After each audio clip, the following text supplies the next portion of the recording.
오늘도 수많은 사람이 투자를 하지만 성공하는 사람은 손에 꼽습니다.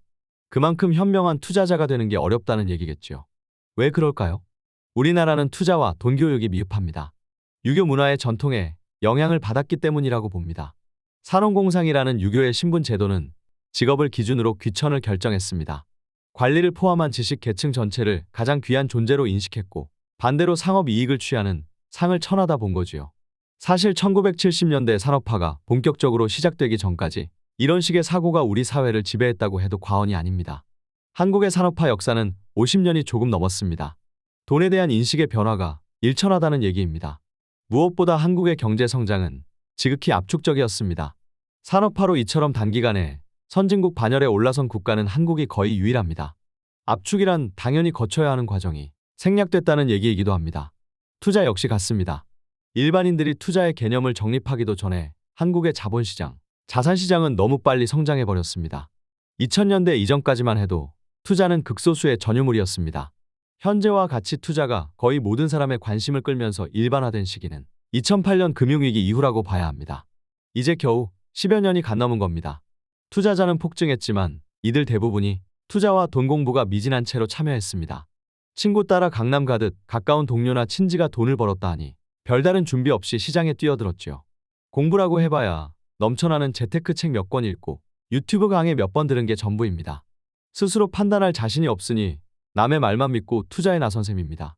별다른 고민도 위험 분석도 없이 투자에 나선 이들의 성적은 어떨까요?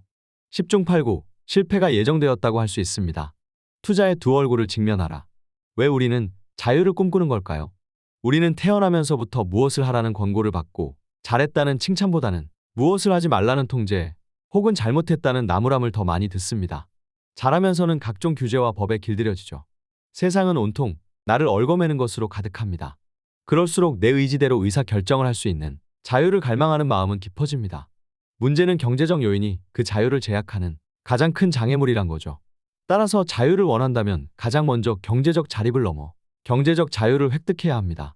그렇다고 세상 모든 것에서 자유로울 수는 없겠지만 최소한 우리를 얽어매는 가장 큰 족쇄 하나는 벗어던질 수 있습니다. 그것만으로도 충분히 행복한 삶을 살 수 있다고 봅니다.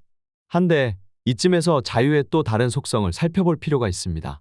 혹시 우리는 자유의 달콤한 측면에만 지나치게 빠진 건 아닐까요? 자유는 때론 매우 위험합니다. 진정한 자유란 자신의 의지대로 행동할 수 있는 상태입니다. 자신의 의지대로 행동했기에 그 결과의 책임 역시 온전히 자신이 져야 합니다. 이는 매우 무서운 일이기도 합니다. 투자가 집중되는 자산시장은 위험하다고들 얘기합니다. 맞습니다. 어떤 금융시장이든 승자의 비율은 생각보다 높지 않습니다. 그런데도 우리는 왜 이런 시장에 참여할까요? 단순히 나만은 돈을 벌리라는 무모한 자신감 때문만은 아닐 겁니다. 저는 그것을 인간의 본능 중 하나인 자유, 특히 경제적 자유를 빨리 얻고 싶어하는 갈망 때문이라고 생각합니다. 자산시장은 최소한의 규칙만 준수하면 모든 선택을 내 의지대로 할 수 있습니다. 사고 파는 행위가 온전히 내 몫입니다. 누구도 나보고 사라거나 팔라고 하지 않습니다. 온전히 내 자유의지에 따라 행동할 수 있지요. 하지만 그 행동에 따르는 책임 역시 내 몫입니다. 그래서 위험하다고 하는 겁니다. 투자란 본질적으로 위험을 떠안는 행위입니다. 이를 깊이 인식할 필요가 있습니다. 100% 성공하는 투자는 이 세상에 존재하지 않습니다. 수익의 크기는 위험의 크기와 비례한다고 봐야 합니다. 그렇다면 우리는 어떻게 해야 할까요? 위험이 두려워 투자를 포기해야 할까요? 아니면 충분한 준비와 공부의 과정을 거쳐 성공의 확률을 높여야 할까요? 선택은 각자의 몫입니다. 현명한 투자자는 자신만의 원칙을 세운다. 투기의 영어 단어는 speculation입니다. 이 단어엔 또 다른 의미가 있지요. 바로 심사숙고입니다. 얼핏 어울리지 않는 뜻을 동시에 담는 듯 보입니다. 하지만 이 둘은 묘하게 어울립니다. 굉장한 의미를 담고 있지요. 투기란 돈을 벌겠다며 물불 가리지 않고 달려드는 무분별한 욕심이 아니라 고통스러울 만큼 힘든 심사숙고의 과정을 거친 행위라는 겁니다. 대부분의 모험가는 자유로운 영혼의 소유자입니다. 하지만 이들 역시 준비 없이 심사숙고의 과정 없이 모험을 하지 않습니다.